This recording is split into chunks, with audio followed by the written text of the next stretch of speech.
السلام علیکم ورحمۃ اللہ وبرکاتہ۔ ان الحمد للہ نحمده ونستعینه ونستغفره ونعوذ بک من شرور انفسنا ومن سیئات اعمالنا، من يهده الله فلا مضل له ومن يضلله فلا هادي له، وأشهد أن لا إله إلا الله وحده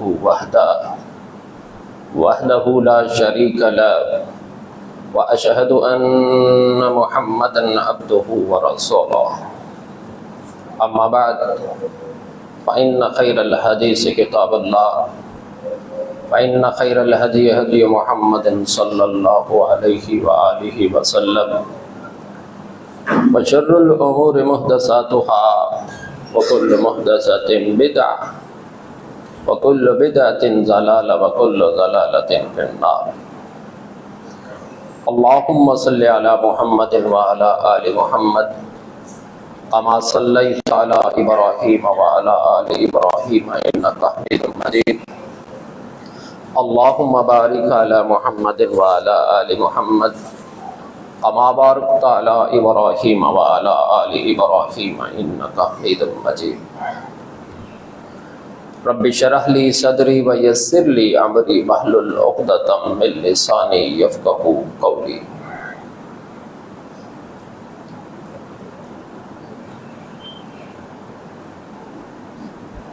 ہمارا دین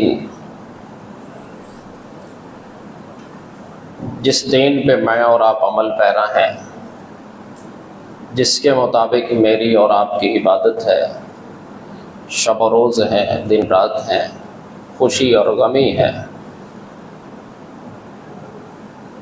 یہ دو حصوں پہ مشتمل ہے۔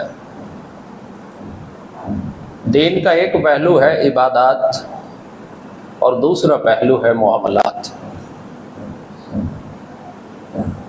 جتنی بھی عبادات ہیں، اگر ان ساری عبادات کو اکٹھا کر لیا جائے، جس میں نماز ہے، روزہ ہے، حج ہے، زکوٰۃ ہے،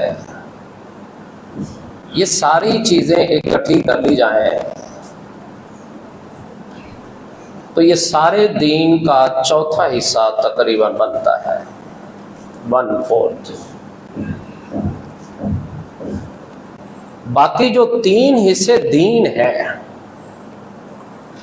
وہ معاملات پہ ہے کہ انسان کا اخلاق کیسا ہو، کردار کیسا ہو، کاروبار کیسا ہو، اس کی خوشی کیسی ہو، اس کا غم کے اوپر کیا طریقہ کار ہو، لین دین میں یہ کیسا ہے، اپنے عزیز و اقارب کے ساتھ اس کا معاملہ کیسا ہے، بیوی بچوں میں کیسا ہے، جس کمیونٹی میں رہتا ہے اس کے ساتھ، جس مسجد میں جاتا ہے اس کے ساتھ، جس بازار میں جاتا ہے اس کے ساتھ، جس دکان پہ جاتا ہے، وہاں انسان کا رویہ، اس کا معاملہ، یہ سب بھی انسان کے دین کے نمبر لگواتا ہے۔ یوں سمجھیے کہ اسلام ایک درخت ہے جس کی بہت ساری شاخیں ہیں، ان میں سے 5 نمایاں شاخیں جنہیں ہم ارکان اسلام کہتے ہیں، جن میں توحید، نماز، روزہ، حج، زکوٰۃ اور باقی جتنی شاخیں ہیں وہ سارا معاملات کے تحت آتی ہیں۔ اور انسان آج جس دور میں گزر رہا ہے، کوئی چیز اس سے اوجھل نہیں ہے، بڑے جدید دور میں رہ رہا ہے، کوئی چیز اس سے چھپی ہوئی نہیں۔ اس لیے آج کے اس دور میں سب سے زیادہ انسان دل کی بیماریوں کے اندر مبتلا ہے،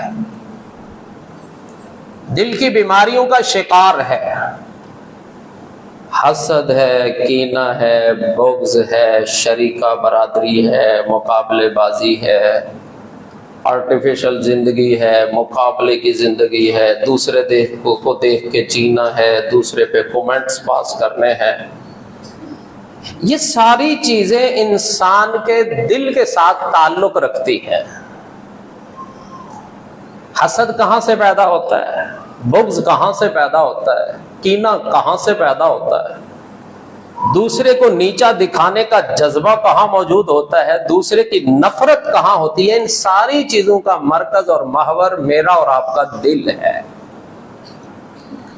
اور رسالت امام علیہ السلام نے اس کے بارے میں فرمایا ایاکم والظن، بدگمانی سے بچو، خواہ مخواہ اپنے دل کے اندر گمان اور فرضی بات پیدا کر لینا، اس سے بچو۔ فَإِنَّ الظَّنَّ أَكْذَبُ الْحَدِيثِ، سب سے جھوٹی بات ہی بدگمانی ہے۔ کسی کے بارے میں ایک فرضی رائے اپنے ذہن میں بنا لینا اور اس پہ قائم ہو جانا، یہ انسان کا وہ گمان جو بدگمانی پیدا ہوتے ہوتے انسان کو دین داری سے بھی فارغ کر دیتی ہے۔ نہ خدا ہی ملا، نہ وصال صنم، نہ ادھر کے رہے نہ ادھر کے رہے۔ پھر انسان بدگمانی کا شکار اتنا زیادہ ہو جاتا ہے کہ نہ اس کا دین باقی رہتا ہے، نہ اس کی دنیا باقی رہتی ہے۔ اور سیدنا علی رضی اللہ تعالی عنہ فرمایا کرتے تھے، بدگمانی انسان کے اندر مصلحت اور مفاہمت کا دروازہ بند کر دیتی ہے۔ بدگمانی انسان کے اندر مصلحت اور مفاہمت، اس کا دروازہ بند کر دیتی ہے، اور اس انسان کی تمام خوبیوں کو نگل جاتی ہے، اور حقیقت اور سچائی کے ادراک سے اسے محروم کر دیتی ہے۔ یعنی بدگمان آدمی کے اندر مفاہمت نہیں پائی جائے گی، اس کا نقطہ ایک جگہ پہ اڑا ہوتا ہے، نہیں نہیں نہیں نہیں یہ صرف مجھے بے وقوف بنا رہا ہے، نہیں نہیں نہیں یہ میرے سے اپنا کام نکلوا رہا ہے۔ سیدنا علی کیا فرماتے ہیں؟ یہ مفاہمت اور مصلحت سے بالکل عاری اور خالی ہوتا ہے، اور یہ کمال خوبیوں کا مالک ہوتا ہے، مگر بدگمانی کی وجہ سے یہ اتنا گر جاتا ہے، اس کا اخلاق بھی گر جاتا ہے، اس کی سوچ بھی گر جاتی ہے، محدود اور سچی اور ستی اور ہیچ قسم کی حرکتیں اس کے اوپر آ کے اس کی سوچ اور سوئی اڑ جاتی ہے۔ اور پھر سیدنا علی فرماتے ہیں ایسا شخص حقیقت اور سچائی کے قریب جا ہی نہیں سکتا، نہیں جا سکتا، اس لیے کہ اس کے ذہن میں جو ایک خاکہ تھا، ایک فرضی معاملہ تھا، وہ ذہن میں بیٹھ گیا اور وہ نہیں نکلے گا۔ اسی لیے کہا جاتا ہے حسن الظن من حسن العبادہ، اچھی سوچ ہی تو اچھی عبادت ہے۔ اچھی عبادت کی شناخت یہ ہے کہ عبادت کے ساتھ ساتھ آپ کی سوچ پاکیزہ ہوتی جائے۔ شیخ سعدی رحمت اللہ علیہ رات کے وقت تہجد پڑھتے ہیں، آپ کا بیٹا بھی اٹھتا ہے، نماز پڑھتا ہے۔ نماز کے بعد کچھ لوگوں کو دیکھا سویا ہوا، تو آپ کے بیٹے نے کہا یہ کتنے منحوس، کتنے بدبخت اور کتنے غافل قسم کے لوگ ہیں کہ یہ تہجد کے وقت بھی سوئے ہوئے ہیں، رب کو منانے کے لیے اٹھے نہیں، جاگے نہیں۔ کہا بیٹا وہ تو جو تو کہہ رہا ہے نا، بہتر تھا کہ تو بھی سویا رہتا۔ کیا مطلب؟ یعنی تو بھی منحوس ہے کہ تو نے 2 سجدے رب کو کر کے اس کے اندر تیرے میں غرور اور تکبر اتنا پیدا ہو گیا، تو سوئے ہوئے انسان کو حقیر جان رہا ہے۔ بہتر تھا تو تہجد نہ ہی پڑھتا، ان کے بارے میں تیرے اندر بدگمانی تو پیدا نہ ہوتی۔ ہو سکتا ہے وہ تھکے ہوئے ہوں، وہ بیمار ہوں، وہ مسافر ہوں، وہ تیرے سے اچھی عبادت کے مالک ہوں، مگر تیرے 2 سجدوں نے تیرے اندر ایسی ان کے بارے میں بدگمانی پیدا کر دی۔ آج دیکھ لیجئے ہر انسان دوسرے کے بارے میں بدگمانی رکھتا ہے۔ خامد بیوی دیکھ لو، بہن بھائی دیکھ لو، باپ بیٹا دیکھ لو، ایون کہ مسجد کا نمازی سے بدگمانی رکھتا ہے۔ سب سے مقدس جگہ تو مسجد ہے یار، جہاں آنے والے لوگ بڑے مقدس ہیں. سب سے مضبوط کمیونٹی جو ہے وہ مسجد ہے. سب سے قیمتی اثاثہ مسجد کے نمازی ہیں جو اللہ کے مہمان ہوتے ہیں. لیکن ایک نمازی دوسرے نمازی کے بارے میں کتنا بدگمان ہے کہ بہت ساری ایسے نمازی جو اس نمازی کے ساتھ نماز ہی نہیں پڑھتے، جن کے مقدر میں ہی تنقید ہوتی ہے کہ مسجد میں آ کے اپنے مخالف نمازی کو نیچا دکھانا ہے. نماز کے آغاز میں بھی وہی، نماز کے اختتام میں بھی وہی، مسجد میں آتے بھی وہی، مسجد سے جاتے بھی وہی. ایک ہی موضوع ہے، ایک ہی جگہ اس کی سوئی اڑی ہوئی ہے. اور یاد رکھنا، بدگمان اور بد زبان آدمی کبھی سکون حاصل نہیں کر سکتا. بدگمان اور بد زبان زندگی میں اسے کبھی سکون نہیں مل سکتا، بلکہ یہ اپنے آپ کو کریدتا ہے. یہ اذیت سب سے زیادہ خود محسوس کرتا ہے. اور پھر جو فرضی گمان میرے اور آپ کے ذہن میں کسی دوسرے کے بارے میں آ جاتا ہے، پھر ہم کیا کہتے ہیں؟ اب فرمان نبی کیا ہے؟ ایاکم والظن فإن الظن اکذب الحدیث. بدگمانی سے بچو، سب سے جھوٹی سوچ، سب سے جھوٹی بات بدگمانی ہے. میں اور آپ کیا کہتے ہیں؟ لہپا میں جو کیا وا نا، جو میری رائے آ اور میں نے سچا ثابت نہ کیتا تے پھر کہیں. اب فرمان نبی کیا ہے؟ جو تیری سوچ ہے، جو تیرا گمان ہے، جو تیری منفی سوچ ہے، نیگیٹو مائنڈ ہے، جو تیری تھنکنگ، تیرا ذہن ہے، وہ ایک بدگمانی پہ مشتمل ہے. فرمان نبوی کو جھٹلا کے کیا کہتا ہے؟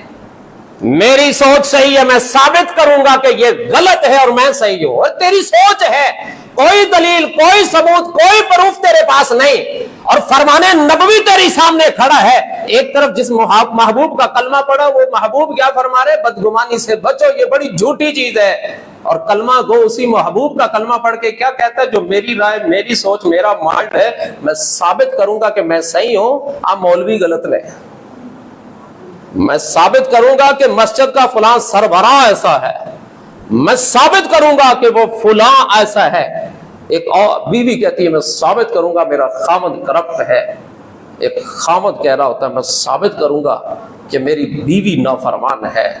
محض فرضی مفروضے جس کی کوئی حقیقت اور کوئی وجود نہیں ہوتا، انسان ان کو سچا ثابت کرنے کے لیے پھر وہ کچھ کرتا ہے جو نہیں کرنا تھا، اس مفروضے کو سچا کرنے کے لیے. اس لیے امام حسن بصری رحمۃ اللہ علیہ فرماتے ہیں، انسان کے ذہن میں بار بار دو طرح کے خیالات آتے ہیں، بار بار بار بار.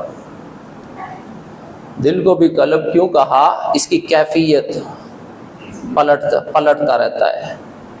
کبھی اچھی سوچ، کبھی بری سوچ، کبھی تقوی میں پختہ، کبھی برائی میں پختہ، کبھی نیکی کی طرف بھاگتا ہے، کبھی بدی کی طرف بھاگتا ہے، کبھی ایک کا دفاع کرتا ہے، کبھی اسی کی تذلیل اور رسوائی کر رہا ہوتا ہے. امام حسن بصری کیا فرماتے ہیں؟ انسان کے اندر دو طرح کے خیالات بار بار آتے ہیں، کبھی اچھے کبھی برے. جو اچھے خیالات ہوتے ہیں وہ رب کی طرف سے ہوتے ہیں، اور جو برے خیالات ہوتے ہیں وہ شیطان کی طرف سے ہوتے ہیں. آپ اپنے بھائی کے بارے میں، نمازی کے بارے میں، گھر میں کسی فرد کے بارے میں اگر اچھی سوچ رکھتے ہیں تو وہ اللہ کا آپ پہ کرم ہے. اور اگر آپ کے اندر کوئی برا خیال آ گیا، وہ شیطان کی طرف سے. اور شیطان نے تو نبی کا گھرانہ نہیں چھوڑا. دو قرآن کی صورتیں خاص طور پہ پڑھیں اگر آپ اپنے معاشرے کو، اپنے گھر کو برائی اور آج کے زمانے کی برائیوں سے محفوظ کرنا چاہتے ہیں. دو صورتیں لازمی پڑھیں، ایک سورۃ نور، ایک سورۃ الحجرات. سورۃ نور کے اندر کیا ہے؟ سیدہ عائشہ پیغمبر کا گھرانہ ہے، ابو بکر صدیق کی بیٹی ہے، محبوب کی زوجہ محترمہ ہے، تیری اور میری ماں ہے، جن کے حجرے میں وحی نازل ہوتی. غزوہ بنو مصطلق میں گئی، رات کے وقت قضائے حاجت کے لیے جب جاتی ہیں، ہار گم ہو جاتا ہے، ہار ڈھونڈنے میں لگی، پیچھے سے قافلہ روانہ ہو گیا. قصہ مختصر سی بات کر رہا ہوں. حضرت صفوان بن معطل انہوں نے جب دیکھا سیدہ عائشہ کو، اپنی ماں کو اونٹ پہ بٹھایا اور لے کے روانہ ہو گئے. ادھر قافلہ آگے جا کے جب ٹھہرا تو انہوں نے سمجھا اس کچاوے کے اندر، اس اونٹ کے ہودج کے اندر حضرت عائشہ موجود تھی، دبلی پتلی سماٹ سی تھی. اور جب وہاں اتارا گیا دیکھا تو سیدہ عائشہ بیچ میں نہیں ہے. پریشان کہ سیدہ عائشہ رات کہاں تھی، کدھر چلی گئی؟ انتظار ہو رہا ہے، پریشان ہے، محبوب بھی پریشان، ابو بکر صدیق بھی پریشان، صحابہ بھی پریشان. کچھ دیر کے بعد دیکھا کہ ایک اونٹ آ رہا ہے، ایک سوار آ رہا ہے. حضرت صفوان کے ہاتھ کے اندر اس کی مہار ہے اور اس کے اوپر ایک خاتون بیٹھی. جب پاس آئی تو دیکھا سیدہ عائشہ ہے. لوگوں نے ایسی ایسی بدگمانی اپنے ذہن میں پیدا کر لی، ایسی ایسی بری سوچ اپنے ذہن میں لے آئے، اور عبداللہ بن ابی جیسے منافق کو موقع مل گیا اور حضور کے گھرانے کے اوپر جو تنقید ہوئی کرتا رہا. یہ عائشہ رات کہاں سے آئی، یہ صفوان کے ساتھ کہاں سے آ رہی ہے، اس نے رات کہاں گزاری، یہ کیسا نبی کا گھرانہ ہے. اور اس کے اندر بہت سارے صحابہ کرام بھی ان کی باتوں کے اندر کچھ باتیں کر بیٹھے، جس کے اوپر پھر اللہ تعالی نے قرآن کریم کو نازل کیا اور فرمایا مومنو، مسلمانوں، تم اپنے ذہن میں اچھی سوچ کیوں نہیں پیدا کی؟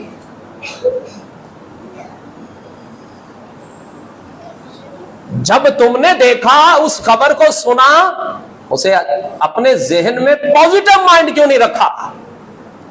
اور آج بھی دیکھ لیجئے، اچھا باجی ہیں ادھر آؤ، کان میں بات ہو رہی ہے. ایک نمازی 4 نمازیوں سے متنفر کرتا ہے. بازار کے اندر ایک دکاندار 4 دکانداروں سے نفرت پیدا کر رہا ہے. گھر کا ایک فرد 4 لوگوں سے، اسی 4 دیواری، چھوٹا سا گھر ہے، نفرت محض بدگمانی پہ، ہمسائے کے بارے میں بدگمانی پیدا کر رہا ہے. اور اللہ اندازہ کرے کیسے گھرانے کے اوپر بدگمانی پیدا کی گئی کہ جس گھرانے کی پاک دامنی کے لیے اللہ تعالی نے سورت نور کی ابتدائی آیات نازل فرمائی. تیرا میرا گھرانہ کیا ہے، تیری میری بیٹی کیا ہے، تیری میری مسجد کے نمازی کیا ہے، اور ہماری اوقات کیا ہے. بڑی جلدی مائنڈ بنتا ہے، کسی کے بارے میں کوئی بھی سوچ رکھیں بڑی جلدی بن جاتی ہے، کیونکہ شیطان بڑی جلدی انسان کے ذہن میں وہ بات ڈالتا ہے. ایک بادشاہ تھے سلطان مراد. ایک رات، ساری رات بڑے کرب میں گزری، بڑی بے چینی میں گزری، ساری رات بے چین رہا، نہ نیند آئے نہ سکون آئے. صبح ہوئی، اپنے ذہین ترین وزیر کو بلایا، اس سے مشورہ کیا کہ ساری رات میں بڑی تکلیف اور بے چینی میں رہا ہوں، مجھے نہیں سمجھ آتی میں کیا کروں، اور مجھے نہیں سمجھ آتی کیا وجہ ہے. وزیر بڑا سمجھدار تھا، کہنے لگا بادشاہ سلامت، اپنا حلیہ بدلیے، گیٹ اپ چینج کیجئے اور رعایا میں نکلیے. شاید کسی پہ ظلم ہوا ہو، شاید کوئی آپ کو پکار رہا ہو، شاید کوئی آپ کو یاد کر رہا ہو، اور شاید کوئی ایسا جرم جو آپ سے اوجھل ہو، جس کا آپ کی سلطنت کے اندر آپ کو پتہ نہ ہو. بادشاہ ایک سادہ لباس پہنتا ہے، وزیر کو سادہ لباس میں لے کے نکلتا ہے. شہر میں چلتے چلتے ایک جگہ ایک نوجوان قتل ہوا پڑا ہے، بے یارو مددگار ہے، بغیر کفن کے ہے، بغیر لباس کے ہے. لوگوں سے پوچھا یہ کون ہے؟ اس کو اٹھایا نہیں، دفنایا نہیں، غسل نہیں دیا، جنازہ نہیں پڑھایا. لوگوں کی کثرت نے کہا یہ زندیق تھا، یہ شرابی تھا، یہ زانی تھا، یہ بدکار تھا. لوگ ڈرتے ہیں، نفرت کرتے ہیں اس شرابی سے، زانی سے، اور وہ اس کو دفنانا توہین سمجھتے ہیں. بادشاہ بڑا حیران ہوا، اپنے وزیر کو حکم دیا کہ اٹھاؤ اس کو. ان دونوں نے جس طرح ہوا اس کا گھر کا ایڈریس پوچھنے کے بعد اس میت کو، اس نوجوان کی لاش کو اٹھایا اور اس کے گھر لے گئے. بیوی آئی، بیوی آتے ہی روتے دیکھا، روتے ہوئے جب اپنے خاوند کی لاش کو دیکھا تو روتے ہوئے بے ساختہ بول پڑی، اے اللہ کے بندے میں نے تجھے کہا تھا ایسا نہ کیا کر، ایک دن آئے گا تیرا جنازہ کوئی نہیں پڑے گا، تمہیں میں بارہا منع کرتی تھی، تم پھر وہی کرتے رہے، آج انجام دیکھ لیا کہ تم کل کے مارے ہوئے، کل کے قتل کیے ہوئے، آج تک تمہارا جنازہ ابھی تک کسی نے نہیں پڑھایا، تمہارے جنازے میں شریک کون ہوگا؟ تم تو مجھے بھی رسوا کر گئے۔ اب یہاں تک جو باتیں تھی بادشاہ کے ذہن میں بھی وہی بات آئی کہ جو وہ کہہ رہے تھے یہ شرابی ہے، زانی ہے، شاید بیوی اس کو شراب اور زنا سے منع کرتی ہوگی، اس لیے یہ ایسا کرتا تھا، اور واقعتاً لوگوں نے اس کے ساتھ ایسا کیا۔ بادشاہ بڑا سمجھدار تھا، کہا بی بی سچ بتانا یہ کیا کرتا تھا، ہمیں بھی تو بتا دو، ہم لے کے آئے ہیں، ہم اسے کفن بھی دیں گے، غسل بھی دیں گے، دفن بھی کریں گے، جنازہ بھی پڑھیں گے، لیکن بتا تو دو۔ کہا میرا خاوند کبا خانے جاتا تھا، شراب خانے میں جاتا تھا، جتنی حیثیت اوقات ہوتی اتنی شراب کی بوتلیں خرید لیتا اور لا کے ان کو ندی نالوں میں بہا دیتا، کہ جتنا میں کر سکتا ہوں اتنی تو شراب کی بوتلیں کم کر دوں، اتنے لوگ تو شراب کم پیئے۔ اور کبھی یہ طوائفہ کے گھروں میں چلا جاتا تھا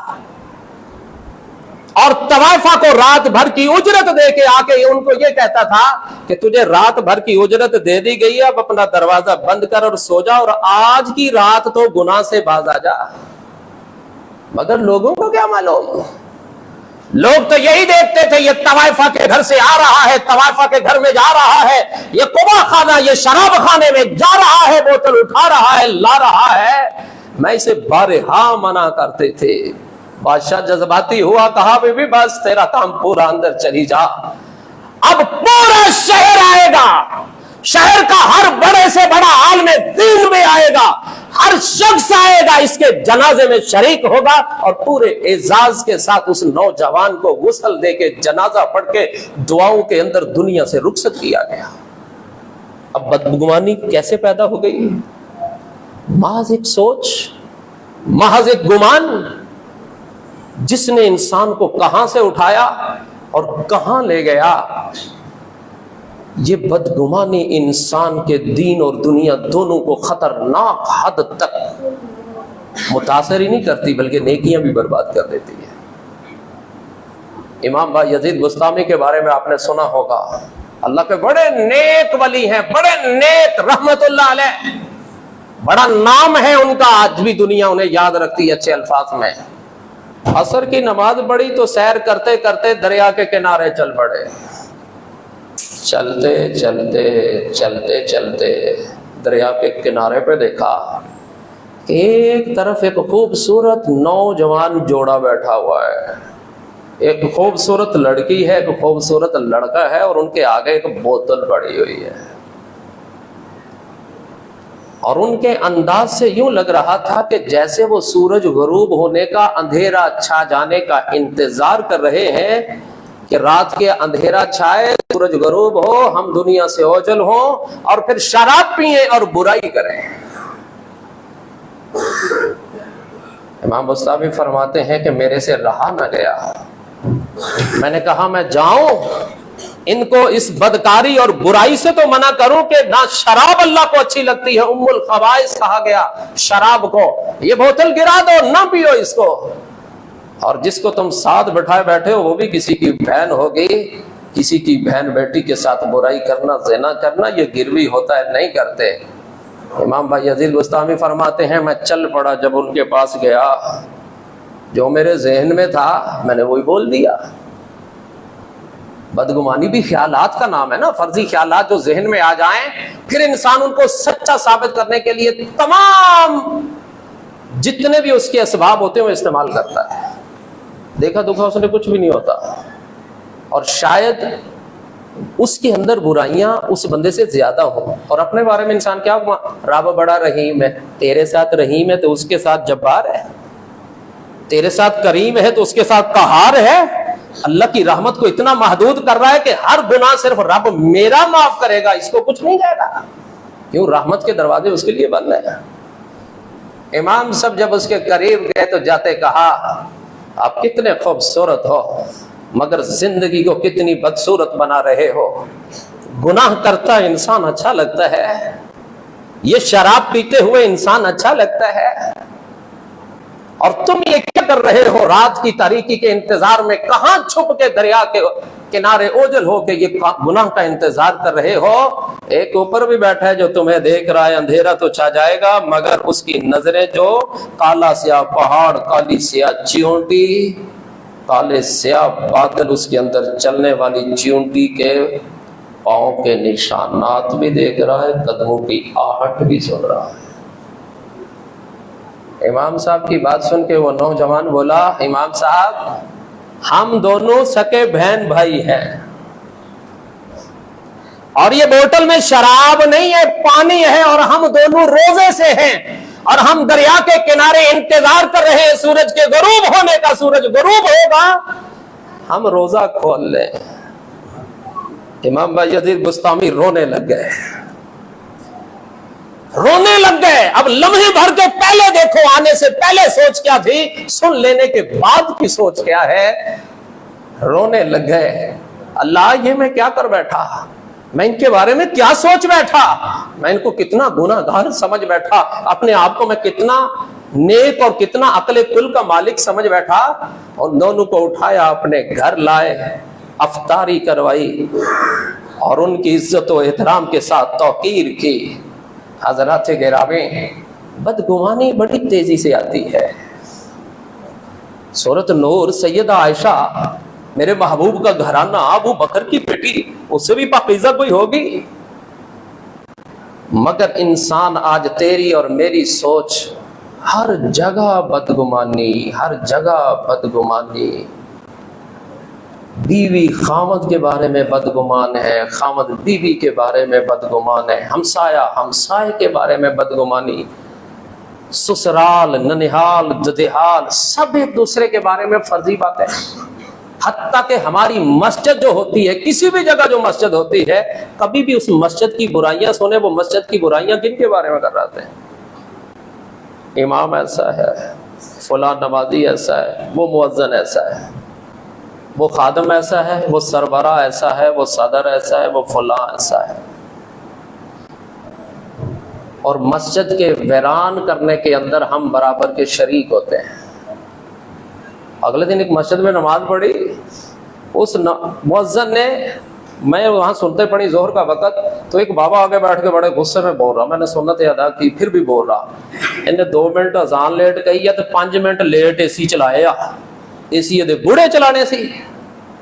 میں اس کی بات سنی، میں نے کہا بابا جی آپ مسجد میں اے سی کا ٹھنڈا جھونکا لینے آتے ہیں یا نماز پڑھنے آتے ہیں؟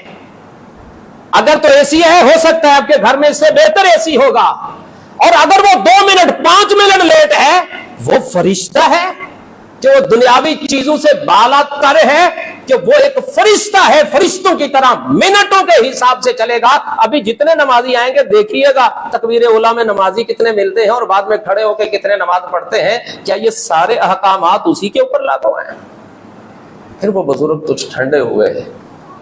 ہم اپنے امام کے بارے میں کیا کہتے ہیں؟ میں ایک جگہ ایک نامی گرامی عالم دین میرے ساتھ تھے، انہوں نے خطاب کیا، بڑا کمال خطاب کیا۔ ان کے گھر میں کھانے کا اہتمام تھا، اور شاید اندر والوں کو پتہ نہیں ہوگا کہ ہماری آواز بیٹھک تک بھی جا رہی ہے۔ گھر کی خاتون کہہ رہی، جب تقریر ہونے کے بعد گھر میں کھانا کھا رہے، گھر کی خاتون کیا کہہ رہی ہے؟ لے ہن مولوی 20,000 دی دیہڑی لا کے چلا ہے۔ تو تیری ایسی سوچ پہ کہ تجھے اللہ رسول کی بات سنائے تو 20,000 کی دیگ پکا کے کھلا دیتا ہے، عالم دین کی جیب میں 20,000 گیا ہے، تو ایسی بدبخت عورت ہے، اس کے بارے میں کہہ رہی ہے کہ وہ 20,000 کی دہاڑی لگا کے چلا گیا ہے۔ مولوی تو پھٹے سان بنے بیٹھے، تم تنخواہ دیتے کیا ہو مولوی کو؟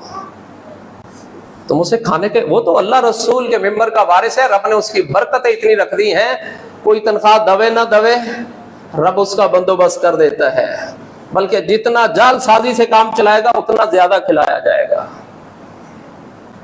ہم لوگ دین کو بھی دہاڑی پہ لے آئے، اسی لیے تو ہمارے امام کی قدر نہیں ہے۔